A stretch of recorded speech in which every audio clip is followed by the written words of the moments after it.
Советлар чорында гаиләләр сайлау көнен бәйрәм кебек кабул иткәннәр.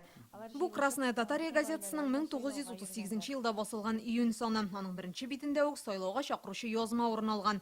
СССРның югары советына депутатлар сайлыйлар. Менә бәхетле халык бердәмлеге дигән материал. Актанышлыларның тавыш бирергә килүен журналист булай тасвирлый. Кешеләр сайлау участокларына таң атканчы ук барып баса, 6дан тавыш бирә башлыйлар. Иртәнге 8гә халыкның яртысы сайлаган була. Газетада басылган аклы-каралы фотолардан көләч йөзле сайлаучылар елмая.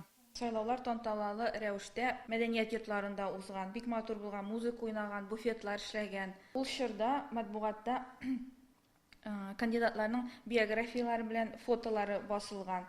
Алар гади эшчеләр, крестьяннар булганнар. Ул чордагы сайлау рухын чагылдыручы тагын бер язма бөтен халык бәйрәме дигән баш исем белән чыккан. Журналист урам тулы халык, кешеләр кулларына байрак тотып, кандидатларның фотоларын күтәреп сайлауга килә. Гармун моңы ишетелә, оркестр, патефон уйный, әниләре белән килгән балаларның уен мәйданчыкларыннан китәсе килми дип яза. Сәяси вакыйга тормышның аерылгысыз өлеше булган. Дилә Хусейнова, Данил Филатов, Яңа гасыр каналы.